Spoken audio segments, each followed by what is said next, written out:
जय हिंद प्यारे साथियों, कैसे हो आप सभी लोग। मैं आशा करता हूं कि आप सभी अच्छे होंगे, स्वस्थ होंगे और अच्छे से अपने पढ़ाई भी कर रहे होंगे। तो आज के क्लास में हम लेके आए हैं क्लास 12th हिंदी की 50 मोस्ट बीबीआई ऑब्जेक्टिव क्वेश्चंस, जो कि आपके बोर्ड एग्जाम के लिए बहुत ही इंपॉर्टेंट है। तो सभी स्टूडेंट इस क्लास को ध्यानपूर्वक देखिएगा और आज के क्लास में दिए जाने वाले 1 बाय 1 प्रश्नों का आंसर भी लगाते हुए चलिएगा। तो चलिए फिर शुरू करते हैं इस क्लास को। और इस क्लास का अपना पहला प्रश्न है कि निमोनिया से मरने वाले को मुरब्बे नहीं मिला करते, यह उक्ति किस शीर्षक पाठ की। तो यह उसने कहा था का, किनका प्यारे बच्चों, उसने कहा था का। तो आपका पहला नंबर का राइट आंसर ऑप्शन ए हो जाएगा।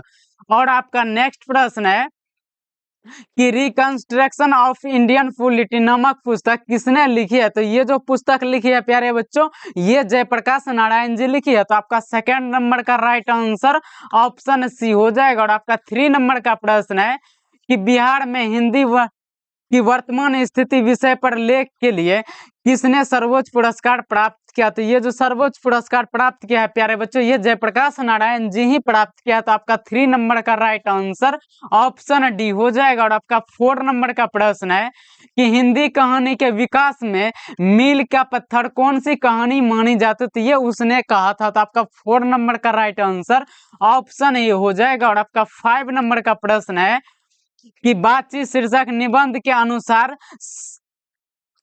रस का समुद्र किनकी बातचीत में उमड़ा चला आता है। तो ये आता है आपका दो हमजोली सहेलियों की बातचीत में। तो आपका 5 नंबर का राइट आंसर ऑप्शन ए हो जाएगा।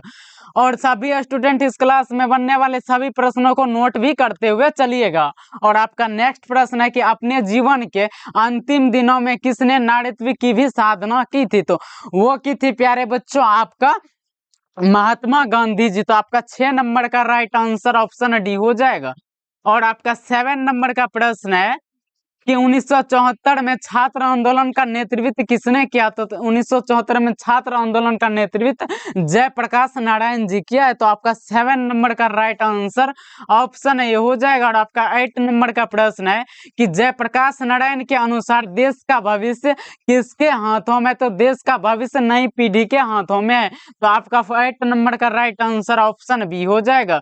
और आपका 9 नंबर का प्रश्न है कि प्रेमचंद्र थे। तो प्यारे बच्चों, प्रेमचंद्र एक कथाकार थे। तो आपका 9 नंबर का राइट आंसर ऑप्शन बी हो जाएगा। और आपका 10 नंबर का प्रश्न है कि बुद्ध और महावीर ने नारियों को कौन सा अधिकार दिया। तो इन्होंने भिक्षुणु होने का अधिकार दिया। तो आपका 10 नंबर का राइट आंसर ऑप्शन बी हो जाएगा। और आपका 11 नंबर का प्रश्न है कि शेखर एक जीवनी किस विधा की कृत है। तो शेखर एक जीवनी जो है प्यारे बच्चों, ये एक उपन्यास है। तो आपका 11 नंबर का राइट आंसर ऑप्शन सी हो जाएगा। और आपका 12 नंबर का प्रश्न है कि भगत सिंह के पिता सरदार किशन सिंह तथा चाचा अजीत सिंह किसके सहयोगी थे। तो ये दोनों आपका लाला लाजपत राय के थे। तो आपका 12 नंबर का राइट आंसर ऑप्शन बी हो जाएगा। और आपका 13 नंबर का प्रश्न है कि भगत सिंह ने अपने मित्रों के साथ केंद्रीय असेंबली में बम कब फेंका था। तो इन्होंने जो बम फेंका था प्यारे बच्चों, ये आपका 8 अप्रैल 1929 को फेंका था। तो आपका 13 नंबर का राइट आंसर ऑप्शन बी हो जाएगा। और आपका 14 नंबर का प्रश्न है कि श्रेयामन ताल का जल कैसा है। तो श्रेयामन ताल का जल अस्थिर है। कैसा है प्यारे बच्चों, अस्थिर है। तो आपका 14 नंबर का राइट आंसर ऑप्शन बी हो जाएगा। और आपका 15 नंबर का प्रश्न है कि गांधी जी की झोपड़ी को किसने जला दिया था। तो ये एमन साहब के कर्मचारियों ने जलाया था। तो आपका 15 नंबर का राइट आंसर ऑप्शन सी हो जाएगा। और आपका 16 नंबर का प्रश्न है कि राजा हरि सिंह देव को गयासुद्दीन तुगलक का सामना कब करना पड़ा। तो इनको 1325 में यानी कि 1325 में करना पड़ा। तो आपका 16 नंबर का राइट आंसर ऑप्शन सी हो जाएगा। और आपका 17 नंबर का प्रश्न है कि ओ सदा नीरा को किसने निमित्त बनाकर लिखा गया। तो इनको बनाकर गंडक नदी को, किनको प्यारे बच्चों, गंडक नदी को। तो आपका 17 नंबर का राइट आंसर ऑप्शन बी हो जाएगा। और आपका 18 नंबर का प्रश्न है कि 13 दिनों तक हम लोग भूखे प्यासे जंगली रास्तों में चलते रहे, यह किसने कहा? तो ये ईसाई लड़की का। कौन प्यारे बच्चों? ईसाई लड़की। तो आपका 18 नंबर का राइट आंसर ऑप्शन सी हो जाएगा। और आपका 19 नंबर का प्रश्न है कि मुन्नी किस दिन मानक की चिट्ठी आने की भविष्यवाणी करती थी? ये मंगलवार को। किस दिन प्यारे बच्चों? मंगलवार को। तो आपका 19 नंबर का राइट आंसर ऑप्शन डी हो जाएगा। और आपका 20 नंबर का प्रश्न है कि रवेश क्या होता है? तो रवेश एक प्रकार की प्यारे बच्चों मोटे सूत की बनी चादर होता है। तो आपका 20 नंबर का राइट आंसर ऑप्शन सी हो जाएगा। और आपका नेक्स्ट प्रश्न है कि मैं तुम लोगों से दूर हूं किसकी कविता है? तो ये जो कविता है प्यारे बच्चों, ये आपका मुक्ति बोध जी की कविता है। तो आपका 21 नंबर का राइट आंसर ऑप्शन ए हो जाएगा। और आपका 22 नंबर का प्रश्न है कि अब और नहीं वाल्मीकि की कैसी कृति है? तो अब और नहीं ये एक प्रकार की यह कविता है। क्या प्यारे बच्चों? तो यह कविता है। तो आपका 22 नंबर का राइट आंसर ऑप्शन बी हो जाएगा। और आपका नेक्स्ट प्रश्न है कि विनोद कुमार शुक्ल का जन्म कब हुआ? तो विनोद कुमार शुक्ल का जन्म 1 जनवरी 1937 को हुआ। कब हुआ प्यारे बच्चों? 1 जनवरी 1937 को। और इनका जो मुक्ति बोध, ये विनोद कुमार शुक्ल जी का जन्म स्थान हुआ ये आपका राजनांदगांव छत्तीसगढ़। किस जगह प्यारे बच्चों? राजनांदगांव छत्तीसगढ़ है। तो इनको भी आप लोग याद रखिएगा। किस जगह प्यारे बच्चों? छत्तीसगढ़ में। ठीक है। और इनका निवास स्थान है प्यारे बच्चों रायपुर छत्तीसगढ़ में। किस जगह प्यारे बच्चों निवास स्थान विनोद कुमार शुक्ल जी का? तो रायपुर छत्तीसगढ़ में। तो इनको भी आप लोग याद रखिएगा। तो आपका 23 नंबर का राइट आंसर ऑप्शन डी हो जाएगा। और आपका 24 नंबर का प्रश्न है कि मलयज ने किस मंत्रालय में नौकरी की है? तो ये आपका किस मंत्रालय की है प्यारे बच्चों? ये आपका कृषि मंत्रालय में। किस मंत्रालय में? कृषि मंत्रालय में। तो आपका 24 नंबर का राइट आंसर ऑप्शन ए हो जाएगा।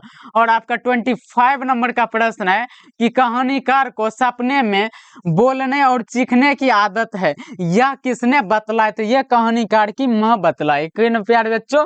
कहानीकार की माँ। तो आपका 25 नंबर का राइट आंसर ऑप्शन बी हो जाएगा। और आपका 26 नंबर का प्रश्न है कि माँ की मृत्यु के समय जय कृष्ण मूर्ति कितने वर्ष के थे? तो जब इनकी माँ की देहांत होती तब उस समय जय कृष्ण मूर्ति जी की जो एज थी प्यारे बच्चों, ये आपका 10 वर्ष थी। कितने प्यारे बच्चों? 10 वर्ष। तो आपका 26 नंबर का राइट आंसर ऑप्शन ए हो जाएगा। और आपका 27 नंबर का प्रश्न है कि जय कृष्ण मूर्ति के अनुसार मानव के विचारों को, उसके संबंधों तथा उसके प्रेमों को कौन नष्ट कर देता है? तो ये भय। क्या प्यारे बच्चों? भय नष्ट कर देता है। तो आपका 27 नंबर का राइट आंसर ऑप्शन डी हो जाएगा। और सभी स्टूडेंट इस क्लास को लाइक और सब्सक्राइब भी करते हुए चलिएगा। ठीक है। और कमेंट में जरूर बताइए कि अगर आप लोगों को कहीं भी कोई डाउट आए। तो आपका 28 नंबर का प्रश्न है कि जयसी ने रत्नसेन एवं पद्मावती की कथा को किसके द्वारा सींचा? तो ये अपने आंसुओं द्वारा। किसके द्वारा प्यारे बच्चों? अपने आंसुओं से। ठीक है। और ये जो जोड़ा है रत्नसेन तथा पद्मावती की कथा को, ये रक्त रूप लई द्वारा। किस द्वारा प्यारे बच्चों? रक्त रूप लई द्वारा जोड़ा है। तो इनको भी आप लोग याद रखिएगा, ये भी इंपॉर्टेंट है। तो आपका 28 नंबर का राइट आंसर ऑप्शन ए हो जाएगा। और आपका 29 नंबर का प्रश्न है कि चित्ररेखा किस कवि की रचना है? तो चित्ररेखा जो है प्यारे बच्चों, ये आपका मलिक मोहम्मद जैसी जी की रचना है। और इनके अलावा चित्ररेखा के अलावा जिनकी महत्वपूर्ण रचना है प्यारे बच्चों, ये है इनका पद्मावत। क्या है प्यारे बच्चों? पद्मावत। और है इनका अखड़ावट और कहड़ा नामा। क्या है प्यारे बच्चों? कहड़ा नामा। और इनका है आखिरी कलम। क्या है प्यारे बच्चों? आखिरी कलम। और इनका है मसला, या फिर इनको कहा जाता है प्यारे बच्चों मसला नामा। क्या बोला जाता है? मसला नामा। तो इनको भी आप लोग याद करते हुए चलिएगा। तो आपका 29 नंबर का राइट आंसर ऑप्शन ए हो जाएगा।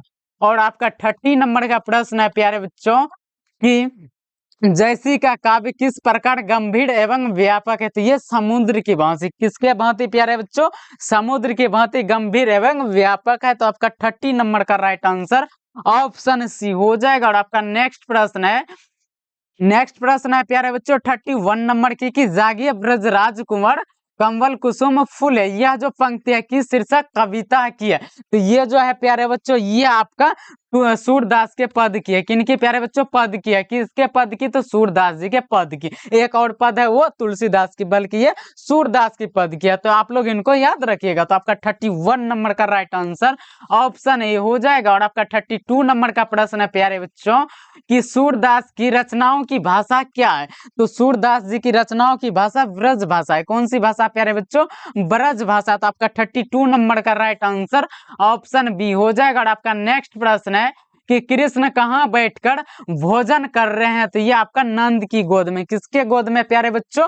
नंद की गोद में। तो आपका 33 नंबर का राइट आंसर ऑप्शन ए हो जाएगा। और आपका 34 नंबर का प्रश्न है कि कवित्त के प्रथम पद में कौन सा रस है? तो कवित्त के प्रथम पद में वीर रस है। तो आपका 34 नंबर का राइट आंसर ऑप्शन ए हो जाएगा। और आपका 35 नंबर का प्रश्न है कि शिवा बावनी में किसकी वीरता का बखान है? तो शिवा बावनी में जो बखान किया गया है प्यारे बच्चों, इनमें किया गया छत्रपति शिवाजी की। किनके प्यारे बच्चों?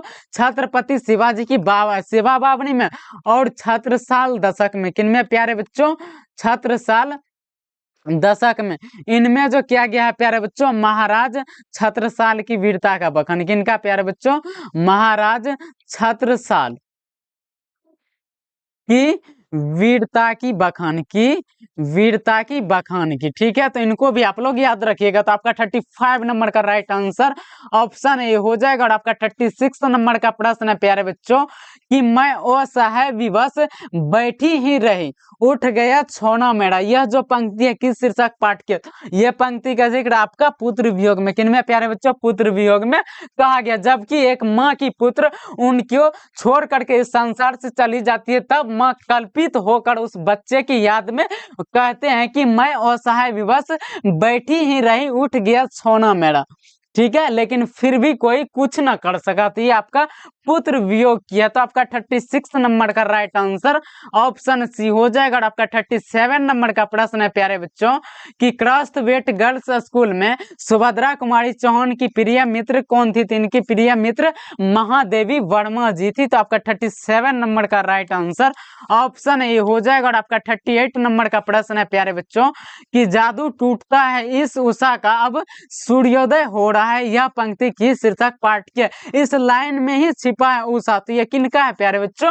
उषा का है। तो आपका 38 नंबर का राइट आंसर ऑप्शन ए हो जाएगा। और आपका 39 नंबर का प्रश्न है प्यारे बच्चों कि नाभा दास किसके समकालीन थे? तो नाभा दास जी तुलसीदास के समकालीन थे। और आपका 39 नंबर का राइट आंसर क्या हो जाएगा प्यारे बच्चों? ऑप्शन ए हो जाएगा। और आपका 40 नंबर का प्रश्न है कि कौन सी रचना मुक्ति बोध की है? तो दिव्य दान ये भी नहीं है, मुझे चांद चाहिए ये भी नहीं, भोर का तारा ये भी नहीं, बल्कि चांद का मुंह टेढ़ा, ये आपका गजानन माधव मुक्ति बोध जी की रचना। तो आपका 40 नंबर का राइट आंसर ऑप्शन डी हो जाएगा। और आपका नेक्स्ट प्रश्न है प्यारे बच्चों कि अधिनायक कौन है? तो अधिनायक जो कहा गया वो सत्ताधारी वर्ग के लोगों को कहा गया। तो आपका 41 नंबर का राइट आंसर ऑप्शन है सी हो जाएगा। और आपका 42 नंबर का प्रश्न है कि विनोद कुमार शुक्ल की किस कृति पर मणिकौल ने फिल्म बनाई? तो ये बनाई है प्यारे बच्चों नौकर की कमीज पर। किस पर प्यारे बच्चों? नौकर की कमीज पर। तो आपका 42 नंबर का राइट आंसर ऑप्शन सी हो जाएगा। और आपका 43 नंबर का प्रश्न है कि पत्नी बिटिया को क्या करती? तो पत्नी जो है बिटिया को प्यारे बच्चों समझाती है। क्या करती है? समझाती है। तो आपका 43 नंबर का राइट आंसर ऑप्शन डी हो जाएगा। और आपका 44 नंबर का प्रश्न है कि समय के पास समय की शीर्षक रचना किसकी है? तो समय के पास समय जो शीर्षक रचना है ये आपका अशोक वाजपेयी जी की रचना। तो आपका 44 नंबर का राइट आंसर ऑप्शन बी हो जाएगा। और आपका 45 नंबर का प्रश्न है कि ज्ञानेंद्र पति किस प्रशासनिक पद पर थे? तो ज्ञानेंद्र पति कारा अधीक्षक पर थे। किस पर प्यारे बच्चों? कारा अधीक्षक पर। तो आपका 45 नंबर का राइट आंसर ऑप्शन सी हो जाएगा। और आपका 46 नंबर का प्रश्न है कि अशोक वाजपेयी ने कहाँ रहकर स्वतंत्र लेखन किया? तो ये दिल्ली में रहकर। किस जगह प्यारे बच्चों? दिल्ली में रहकर का। तो आपका 46 नंबर का राइट आंसर ऑप्शन बी हो जाएगा। और आपका 47 नंबर का प्रश्न है कि गोदर बिल के चौराहे पर किनकी भीड़ लगी थी? तो इन पर जो लगी थी लोगों की, किनकी प्यारे बच्चों? लोगों की। तो आपका 47 नंबर का राइट आंसर ऑप्शन बी हो जाएगा। और आपका 48 नंबर का प्रश्न है कि हेनरी लोपेज का जन्म कब हुआ? तो हेनरी लोपेज जी का जन्म प्यारे बच्चों इनका 1937 में यानी कि 1937 में हुई। तो आपका 48 नंबर का राइट आंसर ऑप्शन डी हो जाएगा। और आपका 49 नंबर का प्रश्न है कि क्लर्क की मौत शीर्षक पाठ में जनरल अंतिम प्रार्थी से बात करके कहां जाने के लिए मुड़ आती है? निजी कमरे की ओर जाने के लिए। कहां जाने के लिए प्यारे बच्चों? निजी कमरे की ओर। तो आपका 49 नंबर का राइट आंसर ऑप्शन सी हो जाएगा। और आपका नेक्स्ट प्रश्न है कि किसका बटवा बेंजेविल सड़क पर गिर गया था? तो इन पर जो गिरा था मैत्री हुल ब्रेक का। तो आपका इस लास्ट प्रश्न का राइट आंसर प्यारे बच्चों ऑप्शन ए हो जाएगा। क्या हो जाएगा प्यारे बच्चों? ऑप्शन ए हो जाएगा। तो सभी स्टूडेंट इस क्लास को लाइक और सब्सक्राइब जरूर कर दीजिएगा। अगर आप लोग चाहते हैं कि डेली के डेली हमें इसी तरह के बेहतरीन क्लास मिलते रहे तो आप लोगों को डेली जुड़ना है शाम के 7 बजे शिक्षा प्लेटफॉर्म के। तो आप आज के लिए इतना ही। जय हिंद, जय भारत।